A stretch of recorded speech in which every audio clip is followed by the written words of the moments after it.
이 시간 예루살렘 성에 입성하신 예수님, 예루살렘 성에 입성하신 예수님이라는 제목으로 하나님 말씀 증거하겠습니다. 사순절 지나고 오늘 종려주일을 맞이하였습니다. 오늘 종려주일을 지나고 나서 이제 고난주간이 시작됩니다.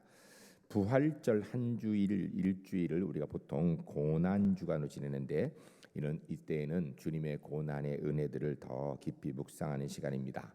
그래서 고난주간에는 또 특별히 십자가의 고난을 또 주님의 사랑을 기념하기 위하여서 어떤 분들은 육식을 금하기도 하고 금식을 하기도 합니다. 또 요사이는 그 디지털 금식 이런 거를 하기도 해요. 그런데 이 고난 주간이 시작되기 전인 바로 이 주일을 우리가 예수님께서 예루살렘 성에 입성하신 날, 나귀 타고 입성하신 날 종려나무 가지를 흔들고 호산나 찬양하며 환영했다 하여서 우리가 종려주일로 지킵니다. 오늘 종려주일 우리도 우리 주님을 환영하는 시간이 되어야 될 것입니다. 그러면 어떻게 환영해야 되는가? 첫 번째 따라하겠습니다. 구원의 주님을 찬양합시다. 종려나무는 굉장히 크게 자라는 나무입니다. 그런데 그 잎이 그 위에 꼭대기에만 있다고 합니다. 그래 투구 모양이라서 투구나무라고도 이야기도 해요. 대추 같은 열매가 맺습니다. 여러분 대추 야자라에서 이렇게 보면 이 아랍 쪽에서 이렇게 이만큼 되는 이렇게 이 정도 큰 이렇게 아주 단 그런 열매가 있죠. 이 나무에서 맺혀지는 것이라고 합니다. 애굽과 이스라엘 이쪽 중동 지역에 많이 있는 나무입니다.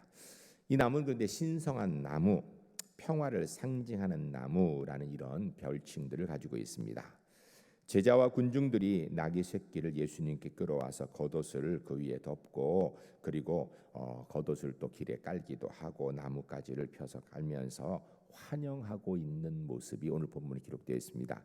9절 10절 말씀 우리가 우리의 환영의 소리로 생각하며 같이 읽겠습니다. 그런데 이 소리는 사실 당시의 사람들은요 이게 무슨 의미인지 전혀 몰라고 엉뚱한 생각해서 정치적인 메시아를 원했던 거예요. 그러나 우리는 우리의 구원주 예수님을 환영하는 마음으로 함께 읽도록 하겠습니다. 앞에서 가고 뒤에서 따르는 자들이 소리 지르되 호산나 찬송하리로다. 주의 이름으로 오시는 이여 찬송하리로다. 오늘 우리 조상 다윗의 나라여 가장 높은 곳에서 호산나 하더라. 아멘. 이 회침의 이 찬양 소리는 사실 당시에 있는 사람들은 예수님께서 오셔서 주변 나라를 복속하고 로마 나라를 무너뜨리고 자기들이 큰 소리치는 그런 정치적인 메시아를 원했지만 사실은 성경적인 의미는 그것이 아니에요. 오늘 우리가 함께 고백한 이 소리 이거 성경적 의미가 세 가지가 있습니다. 첫 번째는 예수님은 평화와 구원의 왕으로 온 세상에 오셨음을 선포하는 것입니다. 두 번째는 예수님의 3년간의 공생애를 마무리 짓는 것의 선포입니다. 세 번째는 십자가 구속 사업을 위하여서 예루살렘 성에 마지막 입성하시는 것을 선포하는 것입니다. 요한복음 12장 24절 말씀에 내가 진실로 진실로 너희에게 이르노니 한 알의 밀이 땅에 떨어져 죽지 아니하면 하늘 그대로 있고 죽으면 많은 열매를 맺느니라 라고 말씀하신 것처럼 주님께서 십자가의 생명 주심으로 온 인류의 구원의 역사 바로 저와 여러분의 구원의 역사를 완성하기 위해 예루살렘 성에 입성하시는 것입니다. 그것은 저주와 죽음과 심판만이 남아있는 인간에게 생명과 부활과 영생을 주시려고 예루살렘 성에 입성하신 것입니다. 인간의 생명의 구원을 위하여서 자신의 생명을 버리려 입성하신 것입니다. 이런 주님을 우리가 하나님의 자녀가 되었다면 이 주님의 십자가의 은혜로 하나님의 자녀된 우리가 당연히 찬양하고 환영해야 될 것입니다. 이런 마음을 가지고 오늘 종려주일을 지나는 하나님의 사람들이 모두 될 수 있기를 주의 이름 간절히 축복합니다. 두 번째 따라해서 주님께서 지금 내 생활 속에도 입성하셔야 합니다. 우리가 입을 열어서 우리도 함께 오늘 본문에 있는 내용을 말할 수 있어야 됩니다. 호산나 찬송하리다 주의 이름으로 오시는 이여. 요한계시록 3장 20절 말씀에 보면 볼지어다 내가 문 밖에 서서 두드리노니 누구든지 내 음성을 듣고 문을 열면 내가 그에게로 들어가 그와 더불어 먹고 그는 나와 더불어 먹으리라 라고 말씀하십니다. 우리가 마음을 열어서 우리 주님을 우리의 삶 가운데 환영해야 되는 것입니다.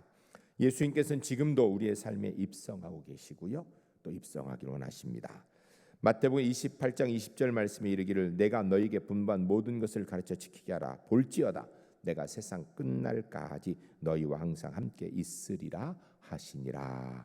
아멘. 이 말씀대로 주님께서 우리의 마음에 찾아오시고 우리의 삶의 주인 되셔서 우리가 이 땅의 생명을 다하는 날까지, 천국 가는 순간까지 함께하기 위해서 오시는 것입니다. 주님께서 우리의 가정과 일터에 임하시도록 환영해야 됩니다. 오늘 우리가 찬송하였습니다. 찬송가 535장 우리가 이렇게 찬양했죠. 주 예수 대문 밖에 기다려 섰으나 단단히 잠가두니 못 들어오시네. 나 주를 믿노라고 그 이름 부르나 문 밖에 세워두니 참나의 수치라. 우리가 주님을 우리의 마음에 환영하지 않고 우리의 삶에 환영하지 않는 것, 이것이 수치라는 것입니다. 오늘 예배를 통하여서 우리의 마음을 열고 주님께서 우리의 삶의 주인 되심, 구주 되심을 다시 한번 확인하고 고백하는 은혜의 시간이 될 수 있기를 주의 이름 간절히 축복합니다. 예수님께서 예루살렘 처음 성에 입성하셔서 제일 먼저 가신 곳이 성전입니다. 예배하러 가셨는지 모르겠는데 가셔서 하신 일은 예배가 아니라 채찍을 들어서 성전을 청결케 하는 사건이 있었습니다. 예수님께서 지금 우리 교회, 우리의 삶에 입성하신다면 어떻게 하실까요? 여러분, 예루살렘 성에 입성하신 예수님은 세상의 부패가 아니라 성전의 부패를 책망하셨습니다. 우리는 세상이 잘못되어 있다고 생각해요. 세상보다 우리가 낫다고 생각합니다. 물론 나을 것입니다. 그런데 하나님의 관심 어디 있는가? 세상이 죄가 없는 것이 아니라 교회가 정말 성결되기를 원하신다는 거예요. 입성하신 예수님께서는 정치인 랍비를 책망하기 전에 종교 지도자들 책망하셨습니다. 우리는 세상 사람들이 우리보다 못하다고 잘못했다고 쉽게 얘기합니다. 아마 세상 윤리 도덕적 기준으로 우리가 더 나을 수는 있어요. 그러나 주님께서는 그걸 원하는 것이 아니라 우리가 하나님의 자녀로 온전히 서기를 원한다는 것입니다. 이방인에게 노하시기 전에 바리새인에게 분노하셨습니다. 왜요? 말씀을 맡은 사람들이니까. 말씀을, 우리가 바로 그런 사람들이거든요. 여러분 한번 생각해 보시기 바랍니다. 우리 제1교회 주인은 누구십니까? 하나님이신 줄 믿습니다. 우리 제1교회 주인이 하나님이시, 내 삶의 주인도 누구십니까? 하나님이신 줄 믿습니다. 여러분, 내 삶에 하나님이 주인 맞으십니까? 우리 제1교회 주님이 임재해 계신 건 맞는 것입니까? 주님께서 내 삶과 우리 제1교회에 임재하셔서 편안하게 환한 미소를 띠고 계실까요? 불편하게 계실까요? 우리 제1교회 성도들, 주님께서 내 마음속에 주인으로 오시고 우리 제1교회 주인으로 오셔서 평안한 모습을 가지고 온화한 미소를 띠실 수 있는 그런 주님을 만들 수 있도록 저희들이 그런 주님을 만들어드리는 우리 제1교회 하나님의 사람들이 모두 될 수 있기를 주의 이름 간절히 축복합니다. 내일부터 고난주간이 시작됩니다. 고난주간 일주일 동안 기도 제목을 좀 드리고자 합니다. 우리 함께 좀 읽겠습니다. 이 네 가지 기도 제목 일주일 동안 기도하시며 새벽에 나와 기도하시고 낮에도 기도하시는 가운데 꼭 이루셨으면 좋겠습니다. 같이 읽겠습니다. 주여 내 심령, 가정, 일터, 교회, 국가에 임하소서. 믿음 뜨겁게, 생활 경건하게, 사명 즐겁게 하소서. 가난한 이의 부요로, 병든 이의 의사로, 약한 자에게 강함으로 임하소서. 주를 위해 기도와 소원을 따라 응답하소서. 아멘. 기도하시면서 이 한 주간 보낼 때 오늘 종료주일도 승리하시고 고난주간도 주와 함께 승리하는 하나님의 사람들 되시기를 주의 이름 간절히 축복합니다. 세 번째 따라하겠습니다. 주님은 내 삶 속에 임하시도록 정성껏 준비합시다. 길 대신 예수님께서 내 생활 속에 찾아오시도록 우리가 길을 만들어 드려야 됩니다. 오늘 보면 7절 8절에 보면 제자들과 백성들이 겉옷을 벗어서 길에 깔았다. 예수님의 앉으시는 나귀의 등에 얹었다. 이렇게 되어 있습니다. 이것은 헌신을 상징하는 말들입니다. 이 겉옷은 낮에는 옷이고 밤에는 이불 같은 중요한 것입니다.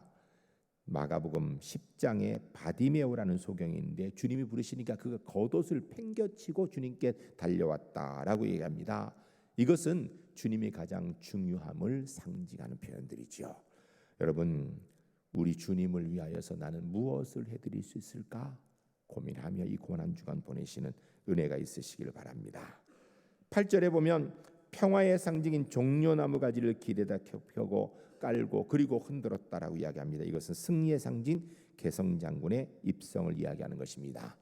우리 주님께서 우리의 죄를 대신 지시고 십자가에서 구원하심으로 사망 권세를 이기셨음을 상징적으로 표현하는 것입니다.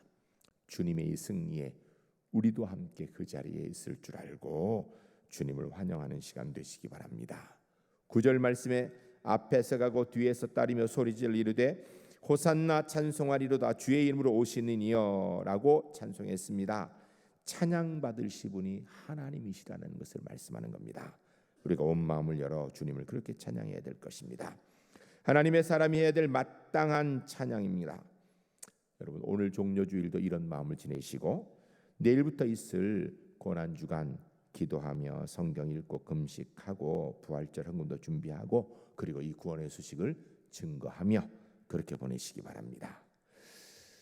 빌라도라는 사람을 우리가 잘 알고 있습니다. 예수님을 십자가에 달도록 못 박도록 판결하고 내어준 사람입니다. 이 빌라도의 부인인 클라우디아라는 사람이 쓴 편지가 라틴어로 된 것이 고대 영어로 번역되어 지금도 보관되어 있습니다.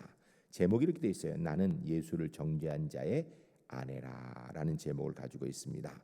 그런데 이 빌라도의 아들 클라우디아의 아들 필로가 발이 마른 병, 지금으로 얘기하면 소아마비였던 것 같아요. 이것을 예수님께 데려와 고침을 받았습니다. 그리고 그로 인하여서 이 필로와 그리고 클라우디아가 예수를 믿게 되었어요. 그러나 남편 빌라도는 끝까지 회개하지 못하여서 믿지 못하였습니다.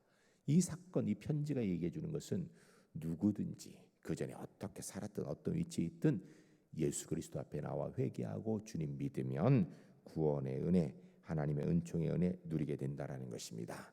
이 사실로 우리가 하나님의 자녀 되었고 이 사실을 우리가 증거하는 사람들 되어야 됩니다. 오늘 종려주일 이 땅에 부르심 받은 우리 제일교회 성도님들 왕으로 오신 예수님을 맞이하기 위해 또 부활을 하신 주님을 맞이하기 위해 부활절 예배를 준비하기 위해서 종려주일 고난주간에 은혜 받는 시간으로 만드시기 바랍니다. 정성껏 준비하고 헌신하며 기도하는 시간 되시기 바랍니다.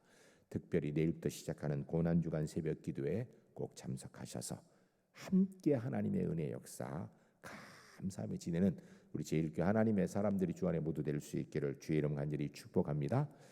이 시간 함께 기도하겠습니다. 기도할 때 두 가지 기도합니다. 하나 첫 번째는 예루살렘 성에 입성하신 예수님 우리도 환영하겠습니다.